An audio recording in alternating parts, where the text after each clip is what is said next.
I think what is missing in the debate between Americans and the rest of the world is that America is, or the US, I should say, the US is the US.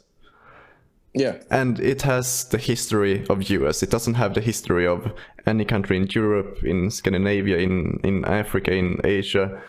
It's its own region with its own history, and a very special history. It's unique for sure. Yeah, for sure. Looking back hundreds of years. And I'm gonna go ahead and read directly off of my notes, because I think what I wrote here was, to me, a very good point. And it's in context to the Second Amendment. At first, it was a necessity to wear guns in the US for hunting purposes, but also for civilian armies, as they often had to supply their own firearms. In the world of 2020, however, this need is no longer there, as most don't hunt their own food, and an army is in place which eliminates the need for civilian armies. To me, that eliminates all the arguments that you, for example, have. In my mind, it does. Okay. What do you say to that phrase that I just read? Yeah. See, and I like questions like this, and I also like people like you that are open to having these kind of discussions, because it can get out of control online when people are in comment battles about it. And when you're not able to see the other person, even though it's just via Zoom, I mean, we know we're not jerks. We know we're trying to, me and you just have a crave for understanding and kind of spreading knowledge, I think. And that's, if more people were like that, we could get to conversations, like this easier. Yeah. But to answer your question, so the way you opened that, I think you said that, the reason for guns initially was for hunting and for civilian armies. Yeah. Well, I disagree with that.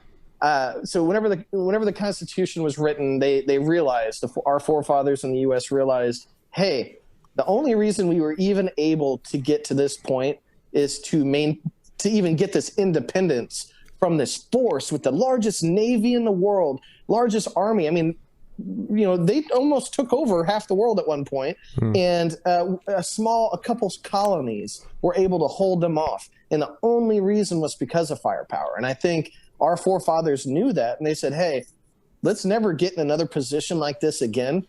And let's let our civilians absolutely have guns, because power corrupts. And I think they knew that then.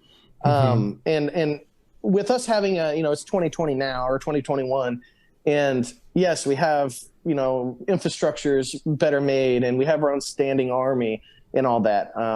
However, like I was saying about the military, most of them would not come door to door to take away guns and weapons. But I don't think that this would be an overnight sort of a situation, at least for me. Mine is more of a gradual, slippery slope of, okay, laws get changed gradually, cultural opinion shifts. I don't know if you're aware of what the Overton window is. No. But the Overton window is basically a thought process of, like, there's a timeline. Well, there's a section on the timeline that constantly shifts gradually, and that's it shifts over political acceptance over a number of different topics. I mean, you can see the Overton window as it pertains to homosexuality in the U.S. and how it shifted from the 60s, further and further into the 2000s, and you can see how that shifts with public opinion. Well, that same sort of thing can be done with the topic of guns, which it currently is. I mean, it's absolutely shifted a lot in the past, 30, 40 years. But with schools teaching why guns are important, why things are important, these things aren't getting taught in school anymore.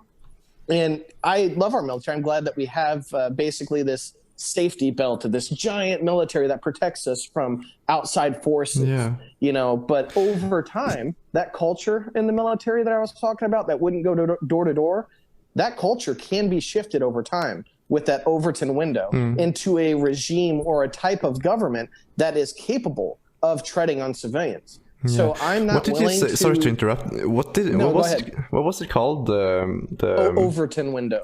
Overton window. Yep. I'm gonna write that down. I want to look into that. Yeah, it's an interesting kind of way to look at social norms and how they shift over time. It's just a good, I guess, way to kind of put things into perspective. But I don't want to give any room, because to me, the more, I mean, there's already, like I said, a ton of gun control restrictions. The more and more that get put in place, like right now, I think the state of Illinois, I mean, they're horrible with gun laws. But they're increasing taxes even more for guns. Now, you might think, oh, well, why not get tax money for something that's dangerous, and it puts a burden on the public. I get that mindset, but also what they're doing is they're making gun ownership almost impossible for poor people. So who would be the most affected by government tyranny? Poor people who are put in a position. So basically they're telling these poor people, hey, you got to just sit and deal with it. You can't get angry and pick up a gun and demand that your civic leaders and your public servants actually do their jobs. Now they just control you. You are now a subject to whatever they want you to do. And these little laws, these little gun laws that change, the higher taxes, the restrictions, it makes it harder for the little guy to even protect his own home, let alone defend his community from tyranny.